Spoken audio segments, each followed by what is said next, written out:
going and aware of what's happening with insurance. And we'll tell you what's coming on next. So here's an update on the Wildfire Alliance. I actually will provide it tonight since Dante is on vacation this week. But it's some good stuff, and I hope that it all makes sense. We have been actively involved in both local, state, and federal engagement with elected officials. I went to Washington, D.C., met with both Senator Schiff and Senator Padilla, as well as their legislative teams. I've also just been to Sacramento, where we've had a number of different meetings. We are working as closely as we can to make sure that people hear what we have to say about how Southern California may be a little bit different from Northern California in terms of home density, in terms of the setback between homes, and all the various things that relate to the age of homes and how vegetation around the homes, trees and so on in zone 1 and 2, how those affect the safety and our well-being as homeowners. We shouldn't be promised one thing and then given another, and homeowners shouldn't be punished for living in the places where we all want to live. So having said that, we're continuing to work as diligently as we can to support everyone, and we think this is a really important part of our job overall. A couple of updates. So we're doing some really terrific things related to home inspections and assessments. One of the things that we have done is we suspended our home inspections in mid-April, and we will restart them in mid-June. And the reason is we're looking at several new ways to manage these inspections so they give you better information and allow you to gather that information and share it with your insurance provider so that you can maintain your insurance and in certain cases get discounts on your insurance. So there's going to be a new method of tracking that we manage. There will be an update sent out probably the middle of this coming week for anyone that's signed up to receive those updates or that gets notified about these virtual town halls. And we've got some additional inspectors coming on board so that we're able to actually reach out and do as efficient a job as possible. But home inspections are a really important way to get started in terms of knowing what the risk is to your home and what you can do about it. And keep in mind, kind of as we're nearing the end of brush clearance season in the city of Los Angeles, there are over 250,000 parcels in the city and only 12 inspectors in the LAFD. And so we want to give them all the assistance we possibly can so that they're able to do their job effectively as well.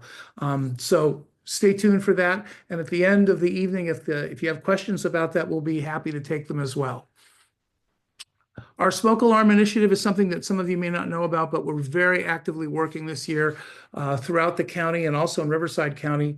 There's no cost to any resident whose home we inspect. We bring the LAFD along with us on that. We do not do apartments, but we will do duplexes and triplexes. So far, more than 100,000 alarms have been installed by us. Everything is free, and currently it's kind of a collaboration with Kidda, the Home Depot, ABC7, and the LAFD and the LA County Fire Department. It's called Operation Save a Life, and it's a terrific way for us to reach into communities where people may not have the wherewithal to get their own smoke alarms, and we can provide them and make their homes safer. We're also working on a new home defense educational video series. We're doing this in collaboration with Cal OES. It's designed all around this theme of defend your home. So we're home hardening, home defense, defensible space. All of those things are kind of subsets under what we think is the really important theme of defend your home, because ultimately that's what it's all about. We want to make sure that where we live is not likely to burn and that we're doing all the things that we can to reduce that risk. Remember, unless your house is built out of concrete and steel, there's no guarantee, but we can greatly reduce the chances of the home igniting, and that's what we want to think about. This video series will be available starting, I'd say midsummer, so probably the middle of July or late July.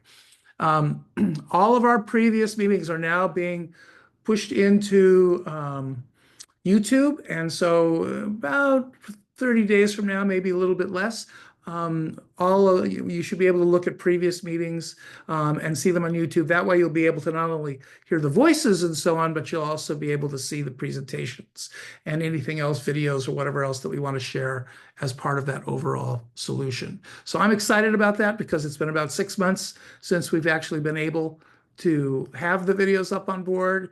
It's frankly just a matter of time in order to get that done, but now we have the time and we've been able to do that. So everyone should save the date. I'm pretty excited about this. June the 22nd, we're going to have a wildfire day at the Autry Museum in Los Angeles. It's going to be a big deal. It'll run through the middle of the day. We're going to have sit-down classes for adults so you can learn about becoming an NFPA Firewise site, issues related to evacuation, which I think is a really important thing that's on a lot of people's minds, safety for older adults. We're doing a couple of things in collaboration with the NFPA. So we've got a lot of really good partners for this event. We're also having a kids safety camp. So it's a great thing to bring your kids to. They'll go through their own classes and build go bags and do all kinds of interesting things related to wildfire and home fire safety. There'll be a bunch of experts there, fire apparatus as we always have it. So it should be a really fun environment for everyone. Plus, don't forget, we always bring free food.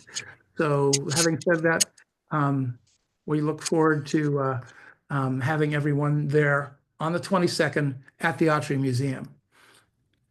This is the kind of stuff that'll be going on. We will be teaching CPR. A lot of information, both type 3 and type 1, if they're available, apparatus will be there. So write it down, June the 22nd. Okay, it's time for us to switch our hosts over to Travis. He has a wonderful presentation, and I hope everyone enjoys it. Travis, it's up to you.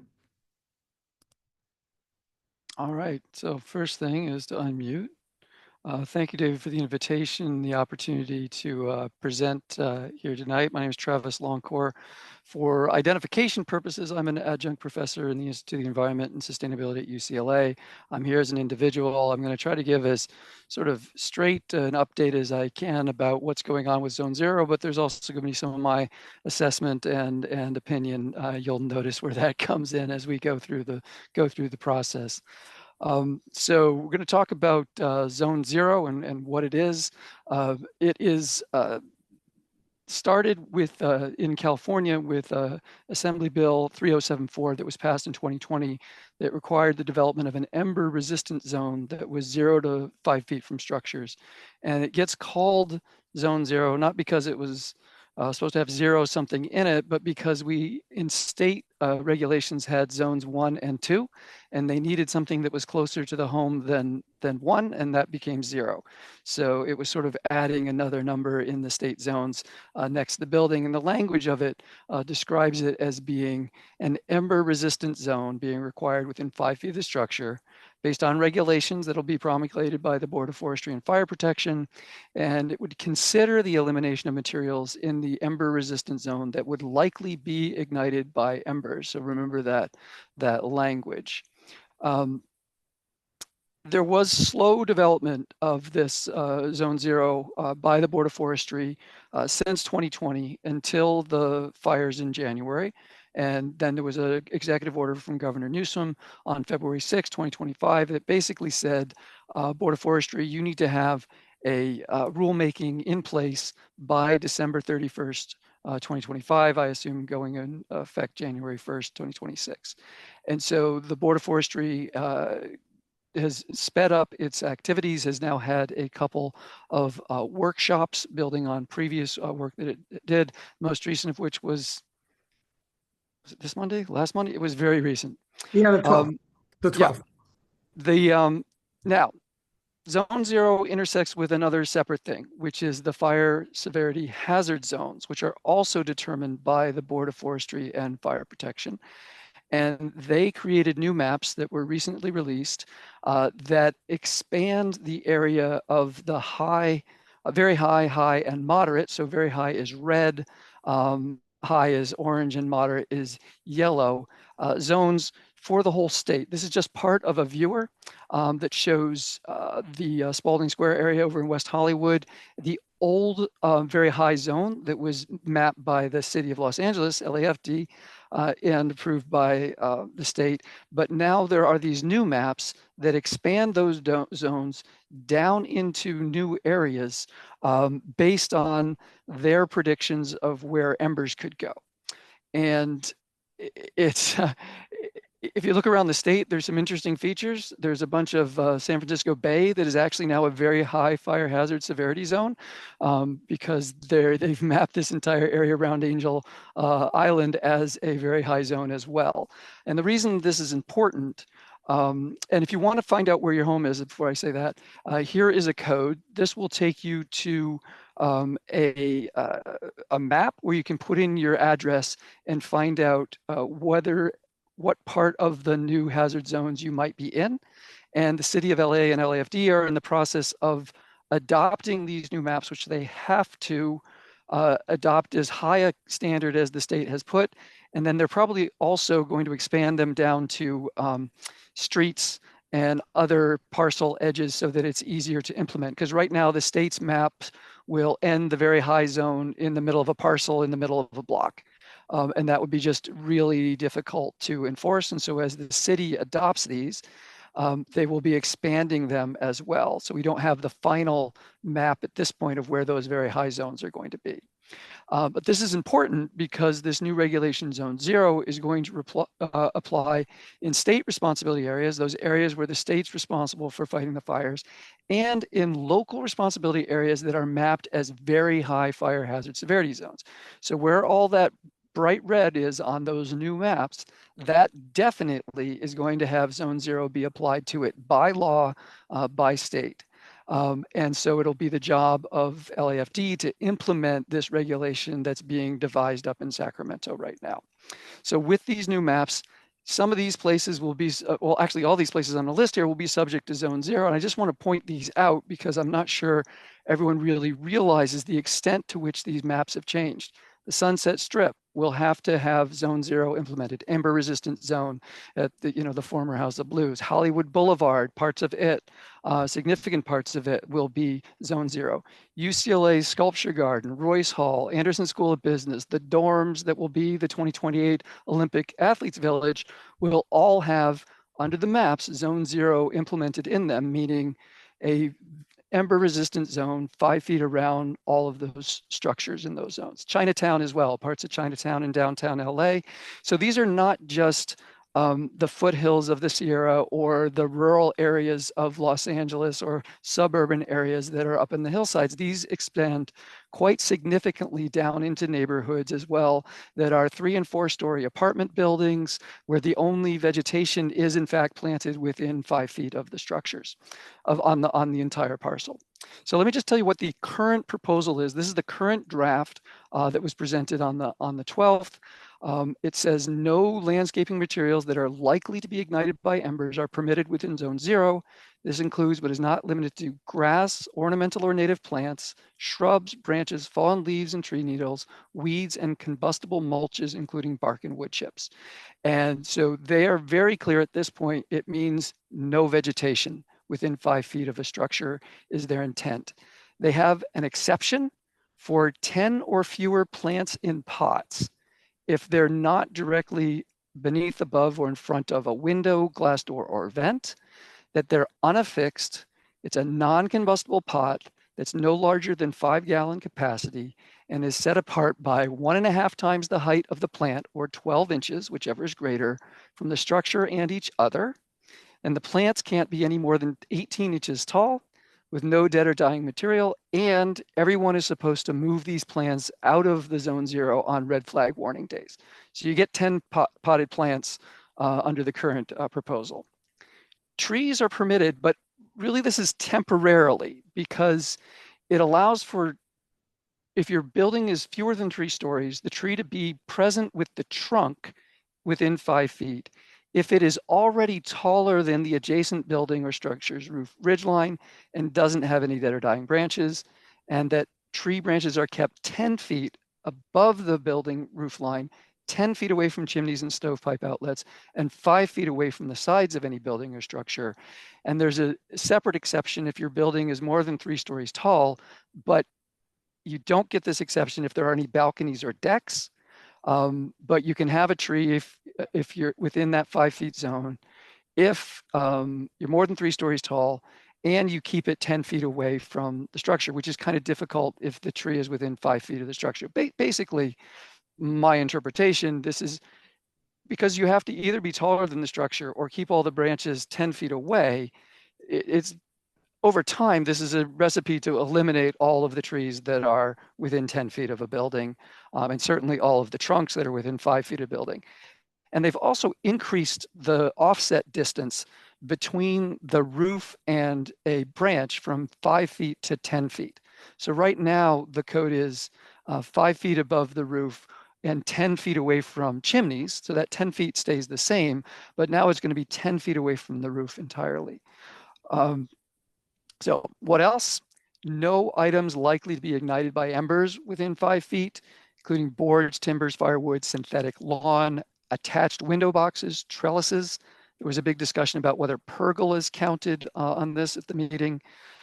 Roof and rain gutters have to be kept clear of leaves and needles, and the area under decks, balconies, and stairs free from vegetative material and combustible items. And combustible gates that are directly attached to the building or structure are not permitted either. Fences directly attached to the building are supposed to have a 5-foot non-combustible span at the point of attachment. And after the regulation goes into place, no additional sections of fence are allowed to be built within 5 feet. So that would include, say, a fence that is horizontal to a wall, that is a boundary between two homes that are, say, 10 feet apart, which happens frequently in our hillsides. That would mean you couldn't construct a new fence there that was wood. It would have to be a non-combustible material. They're also banning any sort of outbuilding in Zone 0. Originally, they'd said if you have an outbuilding, it has to be up to fire safe code, but they've now amended that in the current proposal to say no outbuildings at all. Takes effect at the date of the guidance document when it's released, and for new structures, and for existing structures, there will be 3 years for compliance.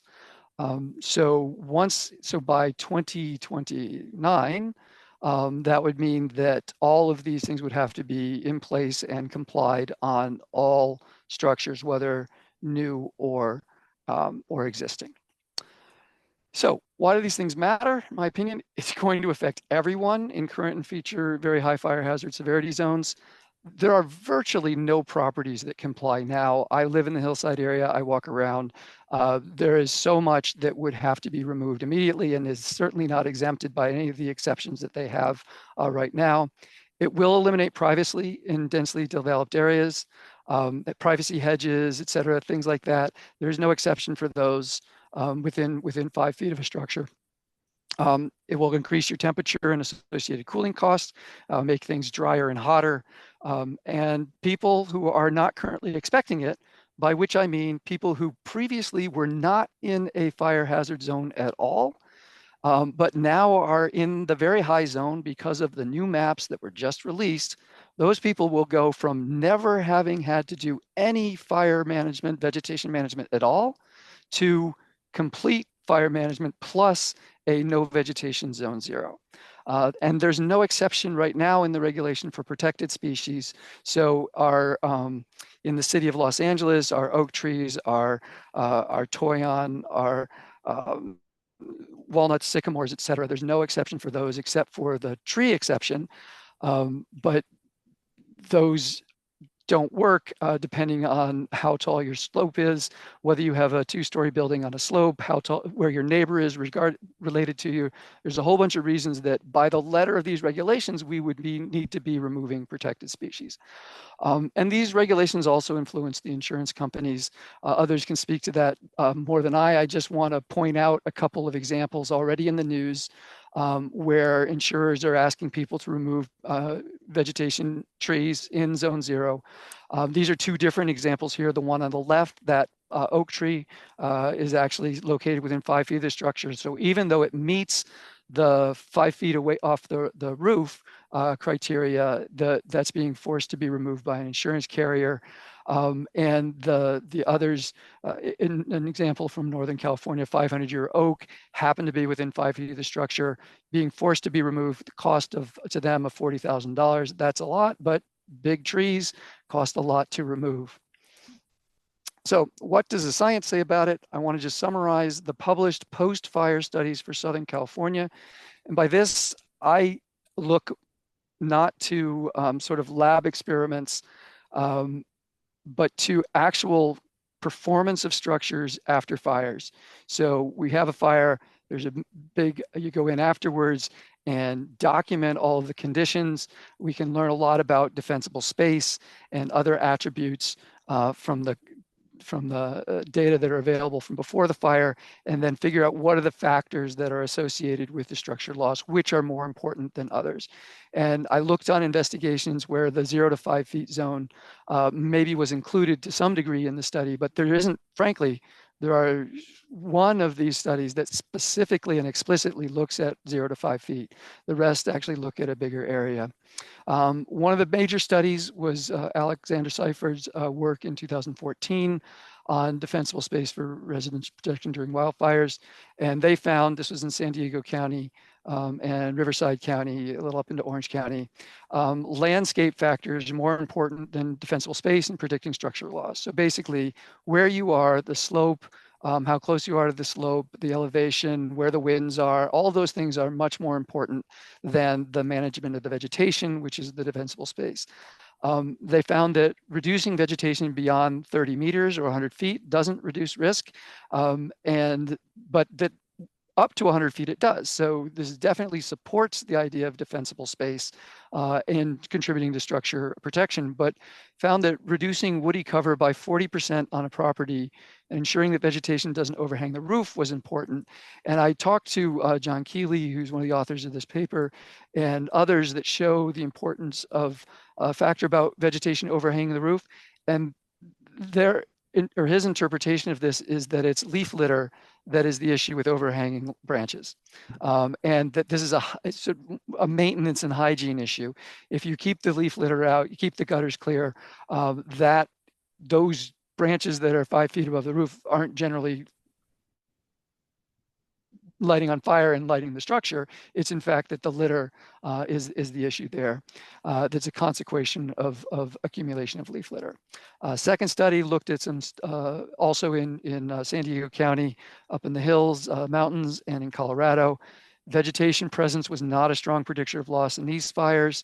It was the connectivity of the vegetation, the topography, the clustering of the buildings, far more important than the local vegetation right around it in predicting loss. Another one, San Diego, specifically looking at building materials. And this will get into some of the stuff we'll talk about later in the meeting about building materials and what you can do. Stucco, dual pane windows, tile roofs are very important to structure survival.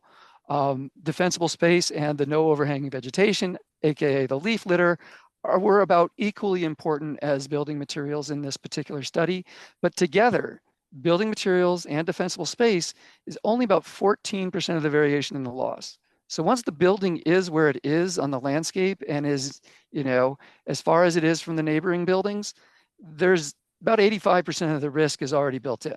All the rest of this is, the remaining 15% or 14% that we're talking about.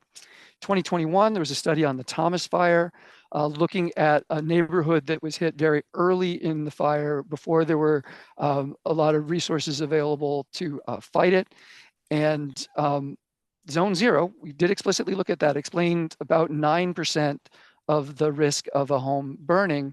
But it wasn't the proportion of landscape. Landscape, the amount of green didn't matter. The amount of oak woodland didn't matter.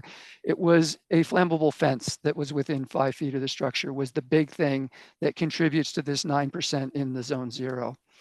Then looking at the 2018 Woolsey fire in Malibu up in the Simi Hills. Vegetation around buildings explains very little about structure loss in that fire. They are extremely clear that they had extensive data about the vegetation around buildings and just did not make it even through the first screening for being important. It is the things that we have already talked about, building materials and the environmental context, slope, aspect, elevation, were far more important than defensible space in those environments. Now, this isn't me saying that defensible space isn't important. It certainly is. But what I'm trying to point out is that there are not studies out there that look specifically at 0 to 5 feet and show that if you remove everything that's all the vegetation there, that you're going to, dramatically increase your chance of surviving. Other things like the distance between structures and the home hardening end up being far more important when we look after fires. Um, so my suggestions are, go ahead and ban connected wood fences. This is well supported by the science, as are the maintenance requirements dealing with leaves and needles and gutters. That's super important. But exempt healthy vegetation and focus on dangerous plant species and their characteristics. And this comes up a lot in the presentations that you'll see. People show, well, here's a juniper that caught fire, or here's a pampas grass or something, things that we know burn well. There are other species, and it was even testified on Monday in the hearing, that things like our coast live oaks, they're pretty robust in fires. They are not going to be the ones that are lighting the structure on fire. It's often going to be the other way around. And there's anecdotal, and I will emphasize it is anecdotal, but there's anecdotal suggestions that things like deodar cedar in the Eaton fire were quite protective of structures. And this isn't just only anecdotal. There are studies around the world that indicate a role of trees in blocking embers from lighting structures on fire during wind-driven fires as a benefit. In my opinion, the Board of Forestry and Fire Protection is not considering the benefits of vegetation, nor are they considering the benefits of the moisture in vegetation in creating the current draft rule. And it's sort of morphed since the legislation in 2020 talked about an ember resistant zone. And now people are describing it as a non-combustible zone. Because then you can just say, well, no vegetation at all, it might burn. Well, vegetation is full of water.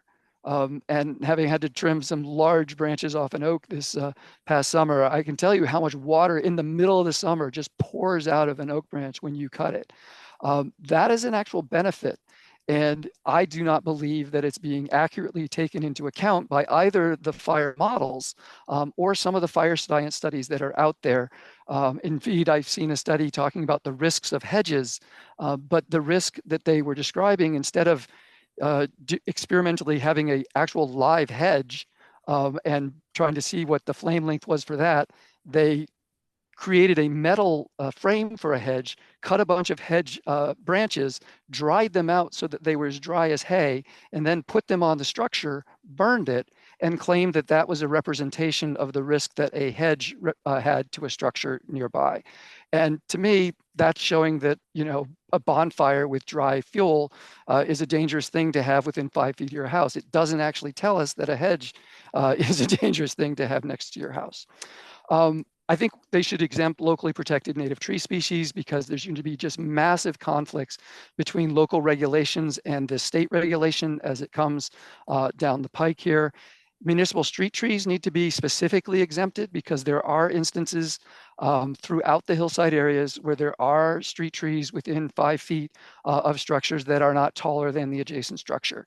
And there are both street trees and part of our sort of urban forest infrastructure, but they also often are protected trees as well when you're in the hillsides. I think they should reject the increased offset for tree limbs from the ridge line of the structure, partly because it's just not well formulated. There are, houses that sort of cascade down hills, and it would be impossible for a tree to be taller than the ridge line, even though it's far taller than the portion of the home next to it.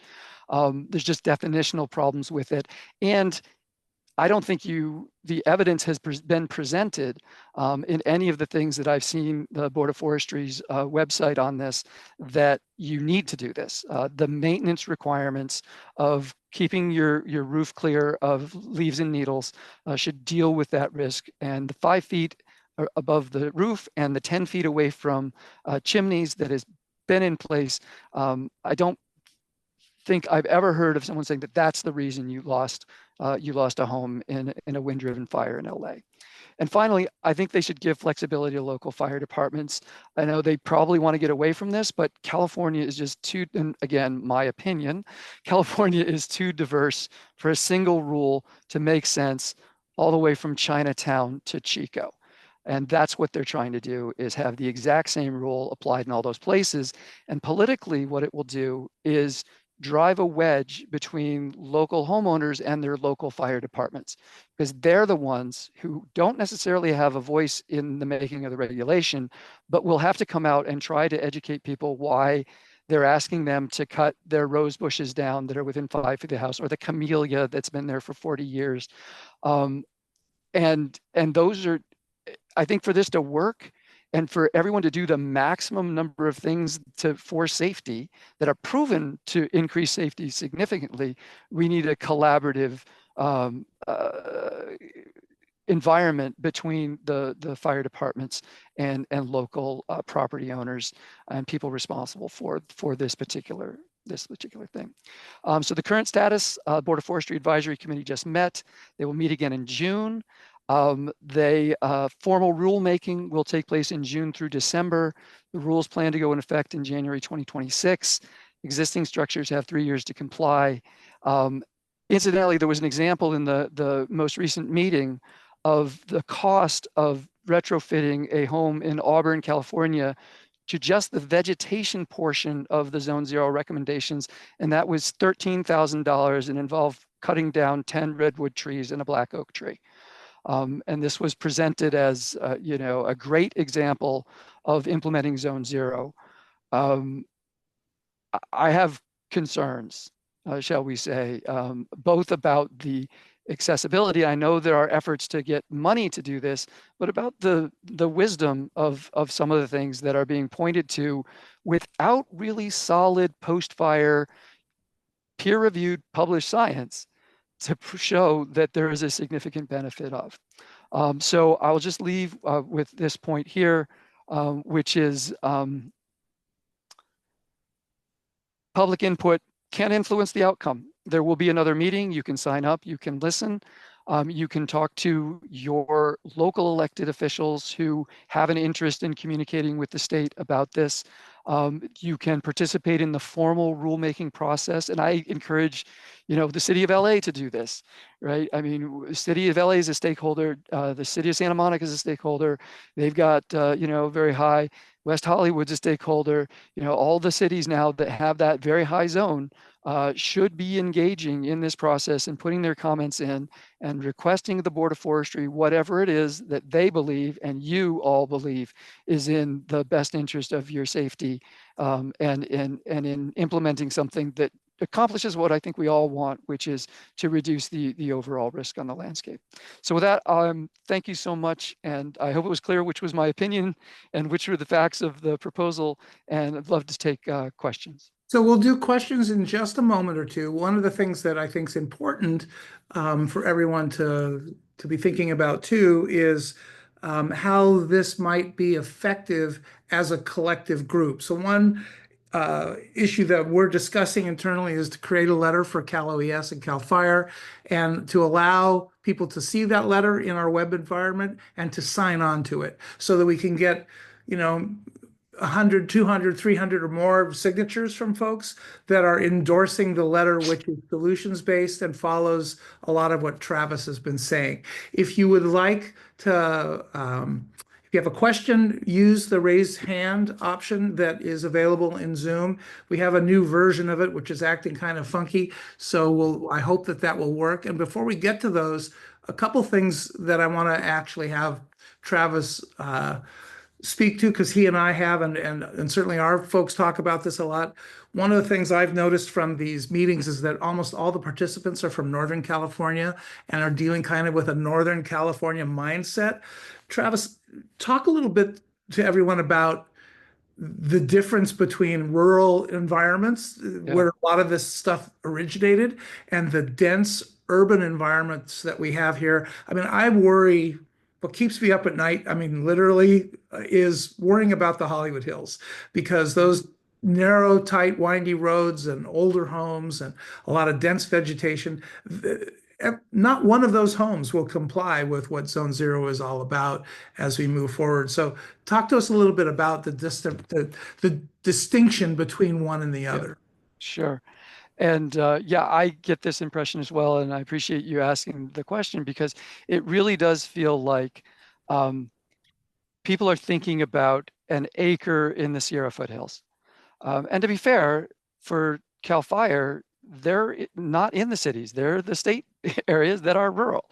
Right. Um, but this is by law going to apply to the densest of dense areas, including, not even just the Hollywood Hills, Hollywood proper, multi-story residential with balconies, where the issue isn't necessarily this, right? Um, so if you look at the post-fire studies, when you get into an urban area like this, the major factor is the distance between structures. And so the fire is then driven by structure to structure spread and not structure to vegetation to structure. And I think people who have looked at both the live shots and post-fire in Altadena and Palisades saw this. And once you get to a certain, if you've got structures that are 5 feet apart and 10 feet apart, or even 20 feet apart, that's still a high risk that your most dangerous thing is your next door neighbor. Now, the argument is made um, that, well, we should try to minimize the number of ignitions that happen in that environment. But if the home hardening isn't done and you're in a ember-driven fire, which is what really, wind-driven fire, which is what we have where we lose structures in Southern California. It's not fuel-driven fires. It's wind-driven fires. In those circumstances, unless the entire community has already done all of the hardening, so this is the size of the screening on the vents. This is the 6 inches at the bottom of each wall that's non-combustible.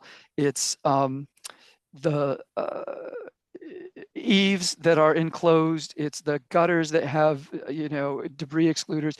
Unless everybody has done all of that, the risk is still is very high. And like I said, I live in an environment like this, and I do believe that there's just a reality that once these areas were developed and developed at these densities, the risk is already there and will stay there as long as we're here, right? And so I, I think we need to be strategic about the way that we go about safety, and maybe focusing energies has to be different in different contexts. And I think, David, this is maybe a little bit of what you're getting at, like evacuation, and putting money and investment into evacuation, super important. People live in the hills because they love it and they love the beauty. And yeah, it's different. And I don't think that those nuances are being fully considered, or they're kind of being heard, but they're being characterized as just aesthetic influences. And it is far more than aesthetic. It is literally, it's personal security, it's energy bills, it's there are many things that vegetation do for us other than our fire risks. And so that needs to be balanced. I think there's things that we could do that a much greater proportion of people in these urban contexts would agree with and embrace, that would reduce risk and not get us to the point of setting up battles between people and their fire inspectors.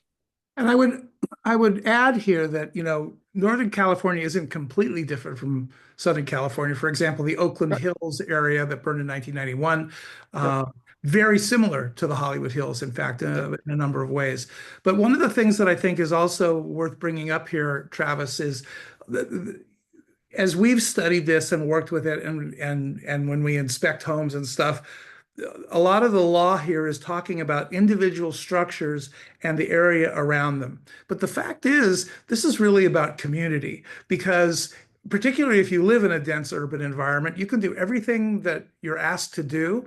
But if your neighbors on either side of you don't, and we're dealing with a wind-driven fire that's blowing from one place to the other, your structure is at extreme risk from radiant heat, from direct flame impingement. So talk to us a little bit about the importance of community as it relates to, I mean, if one home amongst 30 does it and the 29 don't, that's not a good idea. So we have to get everyone to kind of figure out a way to collaborate together, particularly if you live in a canyon like you do, or like my parents do, and that sort of thing. It's a challenge. So what do you have to say about that? Yeah, well, look, I hate to be a little bit fatalistic about this, but just remember back, 85% of the risk is already built in. We've made this isn't the risk that we're seeing on the landscape in that we recently tragically saw play out was decisions that were made decades and decades ago. And so, yes, we should care about that, but we should give a role for the quality of everybody's environment at the same time. And let's not talk just about this. I know there's a law that says they have to do the zone zero, and that's why we're talking about it. But ignitions, this is where the community piece comes in, right? Is to make sure that we are working together as a whole region when we've got the warnings from the Weather Service about these extreme Santa Ana wind events, that we are out there and that everybody's working to make sure that there are no ignitions. Because without that, we can, we wouldn't have this happen. And so I think that there's many aspects of the community here that can work together. And there is a tendency, and I've noticed this for the many years I've been involved, that it's always easier to kind of blame things on the vegetation. And yes, it is our chaparral burns and it will burn, it's always burn, it will continue to burn. That's natural. It should Um, burn. It and it should burn. should burn. It's part of it. It's part of its ecology. But that we can't ignore that planning and land use and density decisions that have been made have created this hazardous situation, and all all of the all the stuff that we're doing around the edges now is incremental at best, and which leads to much tougher conversations, to be quite honest. Like, where is it appropriate to develop? And what places, at what density? Should you be increasing the density in very high fire hazard zones, or should you be decreasing density? If you want to decrease density, how would you decrease density? So I know that we're focused on zone zero because that's where the single policy that's coming down the pike is right now. But when we start talking about community and taking responsibility as a community for these things, the conversation is really much broader. But I will say this, David, to your point, the most important resilience factor in all of this is your neighbors and working together with your neighbors. Because in the early moments and in the preparation, it is people working together on reasonable goals, agreed upon goals that will get us where we need to go, and that will carry us through all sorts of different kinds of disasters, because we've got landslides and all that sort of stuff too. So one last thing to ask you about before we open it up to questions, and I see there's a few there. And actually, once we answer this, I'm going to address some of the things that are in the chat. Most of them are comments, but we'll talk about where you can get zone maps and stuff like that. So we're talking about a law which will go into effect in January of 2026, allow existing structures 3 years to become compliant. But enforcement is something that isn't really discussed at this point in time as it relates to the state enforcement, right? So locally, if you don't clear your brush, the Los Angeles City Fire Department can hire people to clear the brush for you and then charge you for it, and you could get fined additionally to that.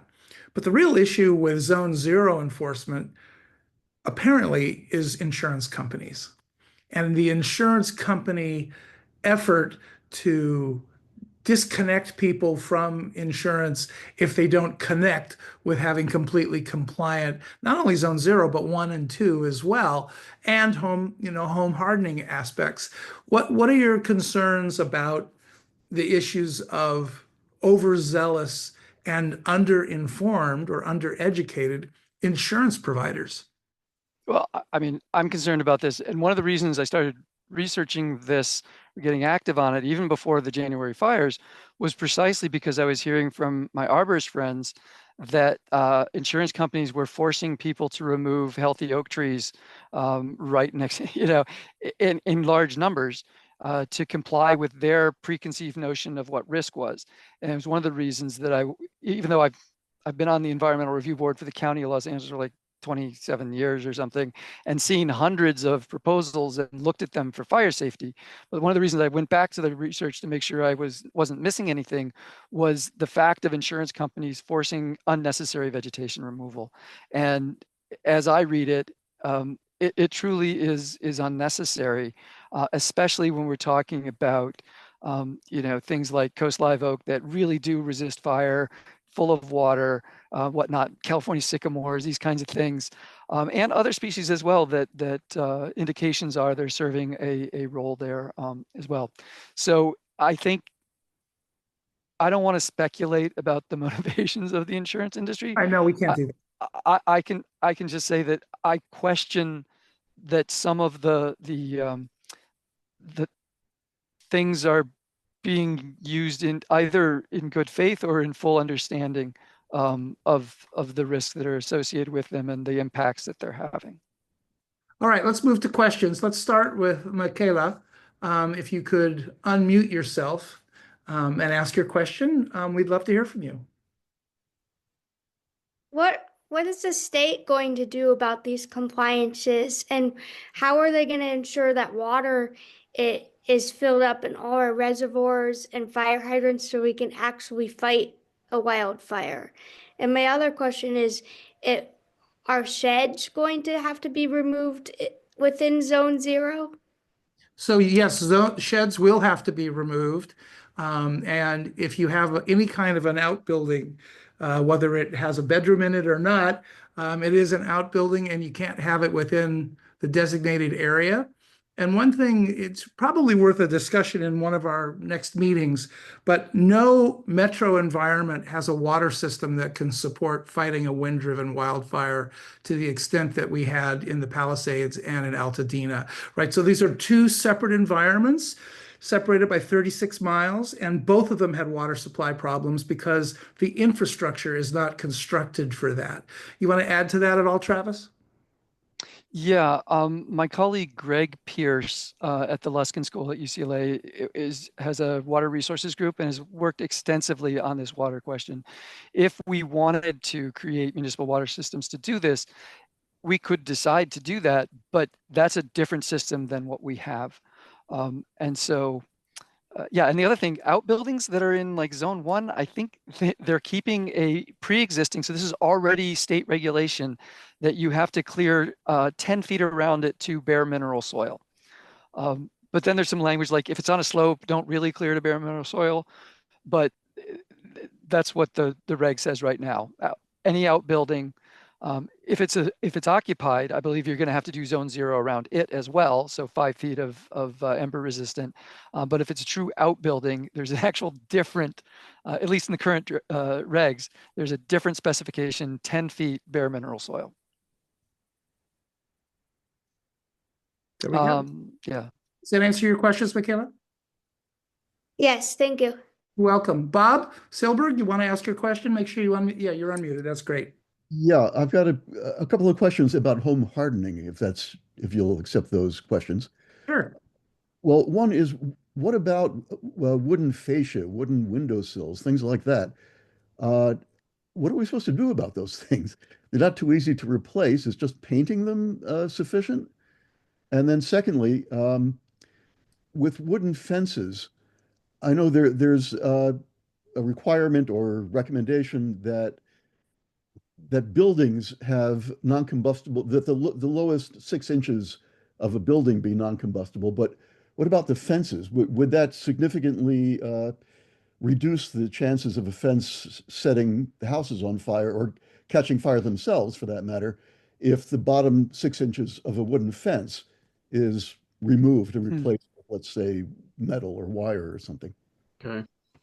Well, I would also add before Travis adds to that one of the things that we see used very commonly are plastic fences or composite fences that are flammable. And so we want to make certain that we understand the risks related to that as well. So the idea is to use a material that is not flammable within that 5-foot range. Travis, want to add to that? Yeah, no, absolutely. And they have not discussed a 6-inch on the bottom of a fence. That never came up in the discussions. I brought up at not the most recent workshop, but the workshop previous to that, the idea of allowing people to use uh, fire-resistant paint um, as a means to comply. And the response to that was, well, those only last for a year. You'd have to reapply, and so we don't want to do that.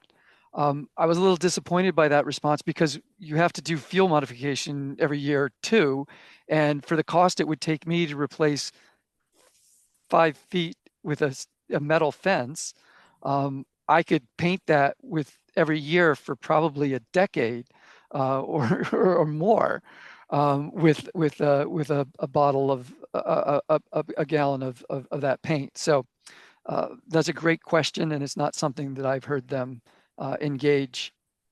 Well, even apart from the regulations, just in terms of the safety of our homes, do you think it would make a difference?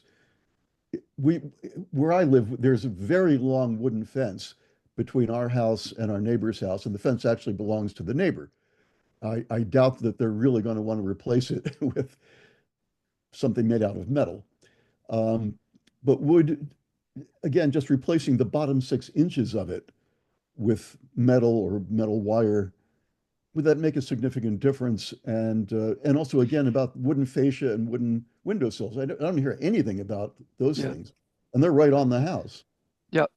So I think that the research would tell us that those things are more likely to be flammable, but keeping them in good shape and painted and caulked so that there's no places for embers to get in would be important. The research, they have done work on sort of mulch beds underneath the fences and showing that if you don't have mulch under the fence doesn't come in, ignite as much. But mostly, a lot with fences, it's embers that are just blown right into them and into the crooks and crannies of them, not necessarily at the bottom 6 inches. Hmm. So yeah, and I have to say I don't know of any studies that look at using the fire resistant paint on a fence like that, but logic would suggest that might be a reasonable thing, especially if it's quite close to a structure. And what is fire-resistant paint as opposed to just the standard paint that we normally would get? Yeah, you can search for that online. There are specific paints that create a seal that doesn't allow oxygen in. And like they said, it sort of works well for maybe a year and then you got to reapply. Okay, thank you. You're welcome. Saul? Yeah, I have a feeling after looking at the Palisades fire where the embers were landing on the roof of the buildings, and that was the source of the ignition, that zone 0 is kind of, we have to do something, let's do this, whether or not it's going to be effective. So, well, actually, so that's a good point, but I don't think this is designed to be kind of like a knee-jerk reaction to two significant urban conflagrations. This is actually kind of updating a law that came into effect in 2020.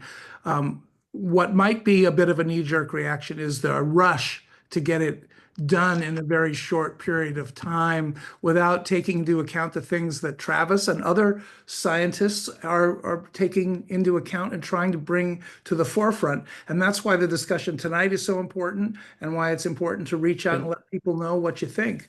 Yeah. And David, I should be clear. Zone 0 has never gone into legal effect. No, it hasn't. Because the law was passed in 2020 and it says this does not go into effect until the regulations are finalized. Now there's a rush to finalize them. Right. But there's also a bunch of legislative intent in that law that says we should be collaborative. We should take into account the cost of these things. We should use enforcement as the last resort. And the section of law that was sort of reaffirmed in AB 3074 talks specifically about the benefits of vegetation and the need to balance those things for their benefits, none of which I'm seeing in the conversation right now, which may be the sort of influence on the conversation that's coming from the recent fires. I will say I'm working with the group that will be looking at the structure survival factors in Eaton and Palisades fires. And because of the extreme winds and comparison with other fires, my working hypothesis is that zone 0 Wouldn't would have been- made no difference mattered. Yeah. in either of those instances. Lisa, and then we'll go to Frank. Lisa Hitch. Hello, thank you very much for coming here and thank you for your research. It's great. Finally, some sanity. But some of the people that, I mean, some, I guess I'm not sure if it's anecdotal. I mean, I've heard it straight from their mouths and, you know, I've heard it on the radio and stuff that people who left their sprinklers on and were using, some of them put sprinklers on their roof, they were actually able to save their homes. They actually had to evacuate and came back and their houses didn't burn down. And they said that they saw the water line up to, like, burnt all the way up to where the water had kind of flooded a bit because the sprinklers were constantly going. So that was my question, if anybody had done any research into sprinklers, especially around rooftops or things of that sort. And my other question is, has there been any research into the kinds of wood? Like, I've had, you know, very expensive wood decking, like very expensive hardwood decking, which generally doesn't ignite very well. Hardwood is actually pretty good when it comes to fires. Has there been any research done on those things? There are two studies right now from the Sprinkler Institute related to how this is working. One should be out in the summer and the other probably early next year. It's a dicey issue, sprinklers, and it probably is a longer conversation than what we have to be able to do tonight. Whose water supply are you using? Does it steal from firefighters' ability to fight? How long will it last? If it's a wind-driven fire, is the water going to evaporate before it hits anything or protects anything? So there's a lot of factors involved with sprinklers, but it is an interesting topic. One of the things about home hardening and zone 0 and so on is that there's kind of a lack of trust that people will do the right thing, right? So we're human beings and we're fallible and everyone can count on that. And based on that position, you know, a lot of these regulations, I mean, not just in wildfire, but in smoke alarms, carbon monoxide detectors, all kinds of things. It's like, you will do this because people don't. And if they ignore kind of the rule, so to speak, then they put their lives at risk.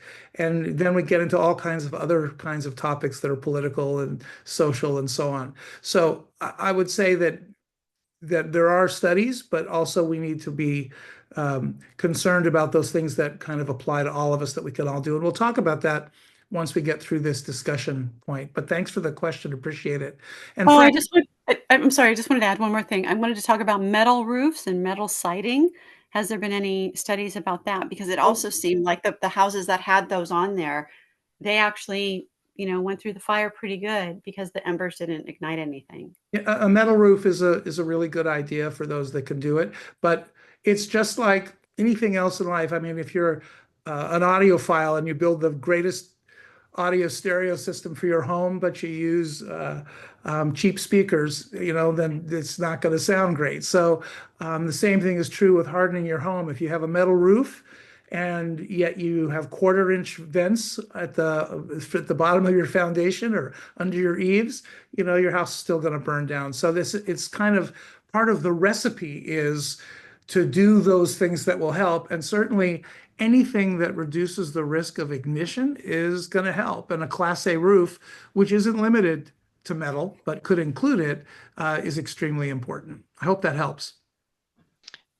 And on different wood, I have heard this as well, but the only thing I know about, I have a colleague at UC Davis, Professor Osala, who's looking at the flammability of the leaf litter of different species of plants. That's It's like, yeah, it's very different.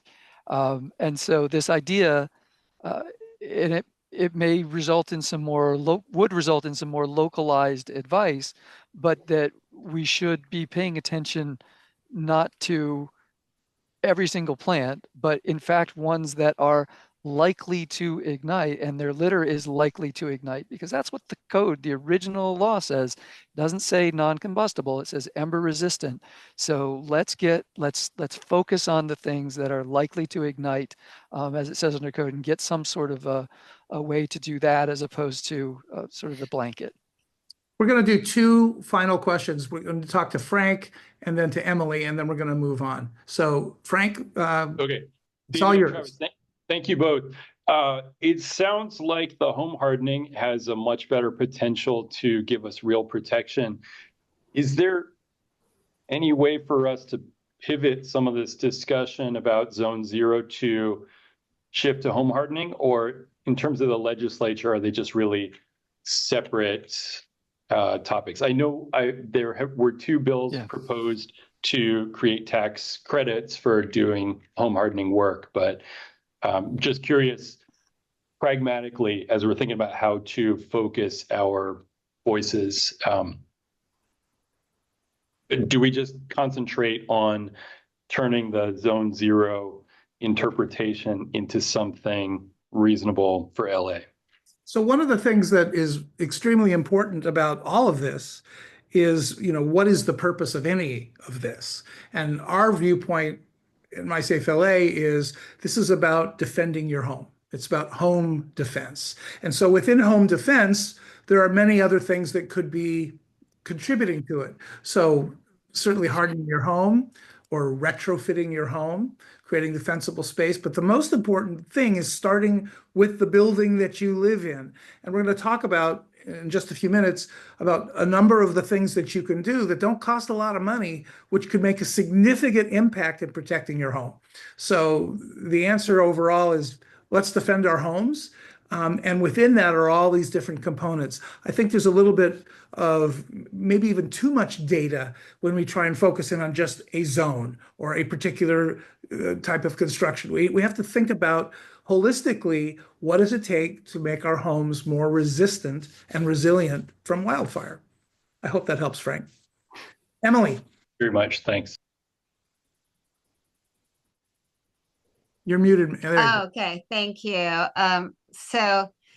Travis, David, thank you so much for this. Travis, your presentation's amazing. I wanted to ask you specifically about this sort of fake science that's getting peddled by the insurance industry. The hedge of twigs that you described.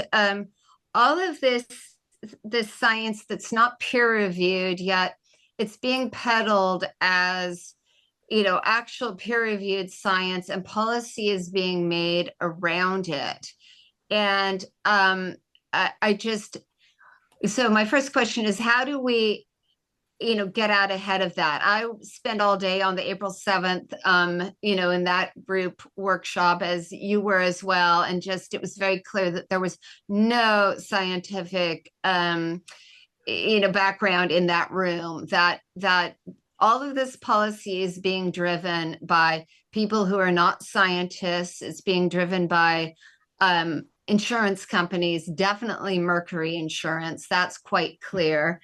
So how do we debunk that and really hit that head on, that this is not real science? And then question number 2 is, when will your post-mortem of the Eaton and Palisades fire be available, that will hopefully point to some of what's being called anecdotal right now? But every time I talk to somebody from the Palisades, I hear a different story about, oh, my neighbor's oak trees saved my house. Oh, I watched my neighbor's hedge on the Ring camera save my house. It's time and time again, I hear those. So it seems like that would be beautiful to have that in a scientific paper.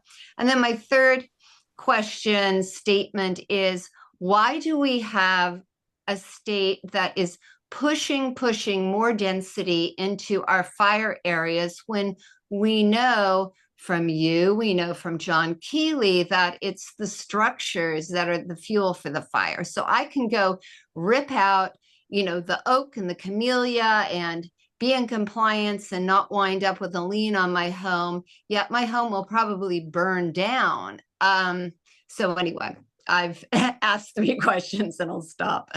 Well, if you drive through Altadena, you'll see that on streets where not one structure is still standing, most of the trees and vegetation are still there.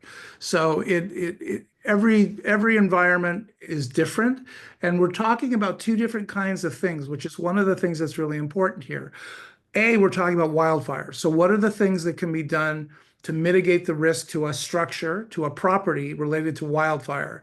But the second thing that is really important to this is what happened in Altadena ultimately, and what happened in the Palisades ultimately were caused by wildfires, but were not wildfires in and of their destructive sense. They were urban conflagrations. Yes. Right. So an urban Right. conflagration is an all bets are off, extremely rare but extremely dangerous environment. And I think when we hear about my house was saved because of this or my house was saved because of that, what Travis's presentation addressed very early on is it could be that water or a hedge or something saved the house, but it's much more likely that where the house was situated in terms of slope, how much wind was actually applying to the house, all those other kinds of, how close other structures were to it, those probably had at least the same amount of impact relative to the ability for a structure to survive. Travis? Yeah, so Emily, thank you for all those comments. I can't remember all of them, but let me just address what I do remember. One is sort of about sort of the role of science. Science doesn't make policy. Science can help us understand the probability of certain things happening or the relationships or the mechanisms and whatnot. And then we have to make policy based on that knowledge. And science is also not uniform in that people do things in different disciplines in different ways. And we can be sometimes a little snooty about our different ways and whether they're better or worse than people in other areas and other disciplines. There are, as you've seen, some things in some of the presentations that I didn't feel that met the standard of actual statistical inference that you would need to be able to show. And what was really fascinating, that one of the people who testified at the meeting said that science doesn't just happen in peer-reviewed articles. There's a lot of science that goes on in industry white papers, and that's just as good. And I'm like, okay, but I think you got to show your work. And you have to actually put that out there, and peer review is fallible. That paper with the shrub bonfire was a peer-reviewed paper, and that's how they do it in that discipline. But if you come at it from a different angle, from a different disciplinary background, you look at it and you go, that's not a hedge, that's a bonfire. So it's, again, I don't believe that there is a big willingness and openness to look at this differently at this point right now, because there is such pressure from the governor's office just to do it. Our study, we are, after all, academics. That probably won't be out till next spring, I want to say. It takes time and people to get together to do these things. Okay, Thank you.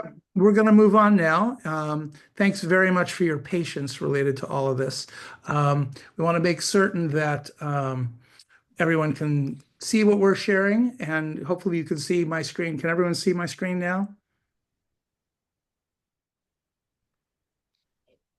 Yes, we can. Hopefully you The can. latest podcast episodes. Right. So I want to touch on our podcast, Rebuild LA. We have some really good recent guests on the show from the Los Angeles Rec and Parks. Some post-traumatic stress help for those who are kind of stressed out about what happened to them or to their neighbors, or just being fearful about stuff. A really good episode on the Quebec Super Scoopers. They come down every year and assist us. I don't know if they're going to come down this next year because they're from Canada, but all the same, they've been very, very helpful to what we do. survivor John Brown. That's a two-part series. It's very informative to get his perspective and stuff. And Sean Scott's The Recovery Bible. It is basically everything that you need to know about recovering your home or your situation, whatever that might be, following a disaster. It's not limited to wildfire, but it's ideal for the wildfire environment. And if you're interested in checking it out, you can find Rebuild LA at any place that streams podcasts, or you can grab the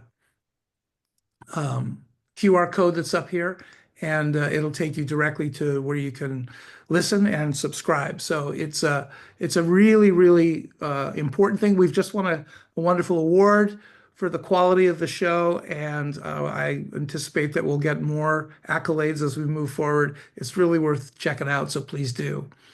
So one of the things that came out of Travis's discussion and what we've all been talking about and the questions both posed in the text, which typically I would respond to you individually, but also in the general conversation is, what can I do about my home now? The law hasn't been finalized, but what if there's a wildfire this August or this October? What am I able to do? I don't want to spend a lot of money because I'm not sure where this is going to go. So I just want to talk about some of the things that are really important. And just in the last couple of weeks in driving through the Hollywood Hills, Mount Washington, Glassell Park, Brentwood, I see a number of homes that don't meet these kind of basic requirements that I'm going to share with you right now. So these are some things that you can do that will help reduce the risk to your homes, right? So first of all, if there's garbage around your house, if you've swept up a bunch of leaves or you've trimmed a bunch of branches, don't leave that stuff next to your house. I mean, this is something that probably sounds silly to be able to talk about because it's common sense, but just make sure that if you create a bunch of garbage that is flammable, to remove it, and make certain that your tree branches don't actually touch your roof or overhang or touch the structure. That's a pretty easy thing to fix. If you're going to have plants for the short term, make sure they're non-ignitable plants and ensure they're well hydrated. As Travis has explained, and as I've explained, and Dante and other folks in our shop, well hydrated plants don't burn immediately or quickly. Make sure that you have vents in place, because that's one of the easiest ways for embers to get into your home, and make sure that they meet the code in whether you're in Santa Monica or LA County or LA City. And one of the other things that's very easy to do, and the photo illustrates it here, is seal any cracks. There's lots of cracks when a home shifts and stuff, and that's where embers can find their way. So seal cracks if they're in the eaves or in the foundation. One other thing that is important is hoses are, made out of rubber, and that burns. And there's a lot of options now for metal hoses and metal hose carriers. And that's an easy thing to do, which also creates one less flammable option. And I would say it's extremely important to photograph everything. Taking pictures of everything that you do and maintaining that so that you can share that. So if a drone flies over your house and your insurance company says, you know what? You can say, no, you know what, and share all of that information back and forth. So these are just 8 examples of maybe 20 different things that you could do, but these are 8 of the most common things, and hopefully they can be helpful to you as you do things. And these are photographs taken in, look at this. These homes are going to burn, and they're going to burn because people didn't do stuff that doesn't really cost a lot of money to eliminate and to make the home safer. By the way, you're going to see more of this kind of thing popping up. This is KB Homes in the San Diego County area. This place is called Dixon Trail, and everyone's excited about it because it was built to wildfire prepared standards. So it fully meets zone 0, 1, and 2 compliance. And the structure is properly hardened. These are new homes. They're $1 million homes. So they are not, something that everyone can run out and buy right away. But the idea here is that in a tract home environment, there is a lot of work being done to try and make sure that things are less ignitable than they might otherwise be. But at the same time, one thing that's equally important, and I think all of you are going to nod your heads, is if you live in the canyons, it's not likely that you're living in a tract housing environment. So this is a great example of what could be done, but it doesn't mean that this is what will work in every single situation. All right, let's talk quickly about insurance because there's a lot of stuff going on related to that, and I want to make sure we get out of here as quickly as we can. And so some of this stuff is still really important. The insurance commissioner has a new sustainable insurance strategy. And, whether a lot of these zones are being pushed forward by insurance companies or not, that's a matter of perspective. It certainly on the surface sounds like they push it, but I'm not sure that that's really so. I think, and the reason I say that is that in our conversations with insurance companies over the last year, their level of awareness is changing, and it started off being pretty limited. So this sustainable insurance strategy is designed to increase the insurance market in California and to make pricing much more competitive. Whether that will be effective or not is uncertain, but we're moving in a direction that's certainly of interest. And here's kind of the latest on insurance. So just this week, Commissioner Lara granted State Farm their request for a 17% rate hike. It was originally 22%, but they brought it down after some litigation related to it. Yet Altadena residents have organized into a group, and they're claiming that State Farm is not paying them the way that they're paying folks in the Palisades. And one of the issues related to that is a lot of these older homes that were partially destroyed have asbestos in them. And so there's some complexity to how this works. Somebody needs to mute, everyone should be muted, please. State Farm indicates that of May the 5th, they've paid out more than 3.4 billion in claims.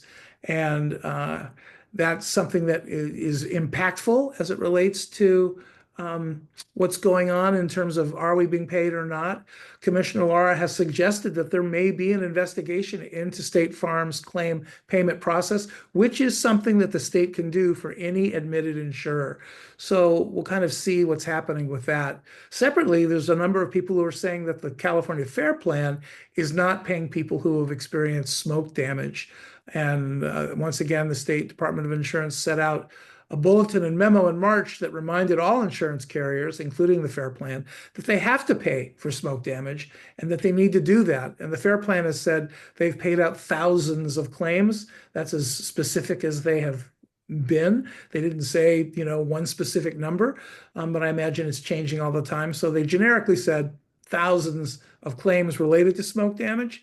And we're finding that even though the Army Corps of Engineers has scraped topsoil, that there's still a lot of lead on these properties in the soil, and that's something of some concern. And there are some private entities. In fact, UCLA is involved in the Palisades in testing soil independently. And I think as we learn more about that, we're going to share that in one of the next meetings that comes up, so that everyone has a really good idea about what's going on relative to that.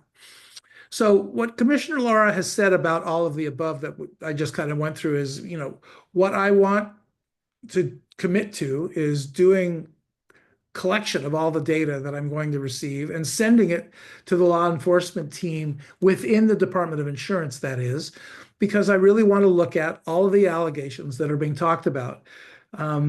Commissioner Lara has been under tremendous pressure for the last several years related to insurance in California, and he is working in lockstep with the state to try and figure out how do we make sure that people have an opportunity to get insurance. I think currently it's still a crisis, but I think there's a lot of people working. I know there's a lot of people working on solutions, and we need to apply pressure in all directions, and we all can as individuals. We have the ability to send emails and write letters and so on to tell people where you stand, what you think about. And remember, if your home has been impacted by a wildfire, you cannot be dropped by your carrier for 1 year. And there's some legislation to extend that that's pending. But you're in good hands, so to speak, for at least a year from the date of it. And one little reminder that a lot of people seem to miss out on is the higher your deductible, the lower the overall cost of your insurance will be. And if you think about the overall cost of a home in today's world and the cost of rebuilding it, a higher deductible does mean it's more out-of-pocket money, but it's a lot less than trying to figure out the total cost of replacement for a home. So think about that.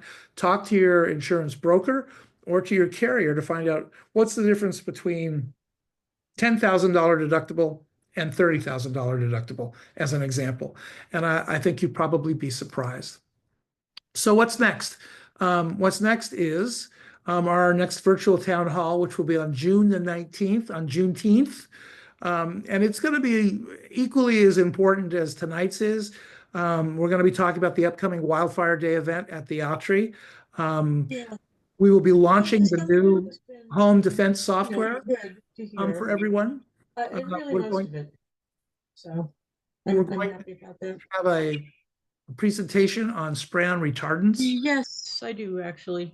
Hey guys, we're going to have a report from the NFPA conference. We're going to the conference and we're working with the entire NFPA wildfire team and an insurance update.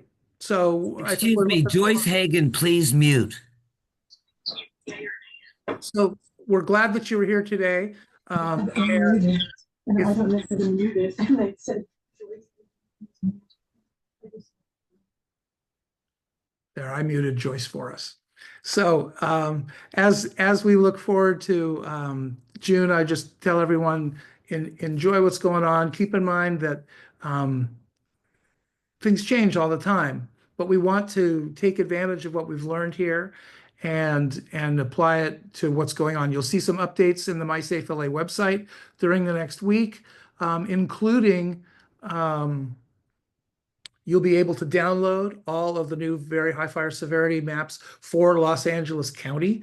You can go to the CAL FIRE website, but the entire state is in there, and it might be a little confusing for some. And somebody put in the chat that the rules don't apply to some of us. And I think that's something that we may have missed, and I want to make sure that before we say goodnight that we touch on this. The zone 0 and 1 and 2 regulations relate to properties that are within the very high fire severity zone or high fire severity zone only. So if you live, you know, in the center of, if you live in Century City, if you live in places like that, you're not going to be required to do this, but there are places where you will be required to do it where it doesn't make any sense at all. Travis, you want to jump in? For my own clarification. So as I remember it, it's in the local responsibility area. So like City of LA, any of the cities, it's the state designated very high zone that will be adopted by the city. But in the state responsibility area, it's the very high and the high.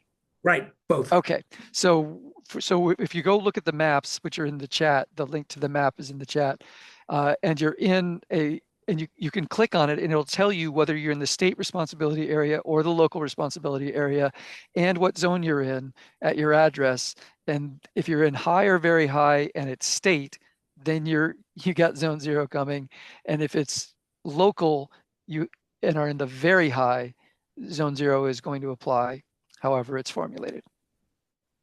Yeah, I think it's extremely important to recognize that if you are in a high fire or very high fire zone, all of these regulations apply to you.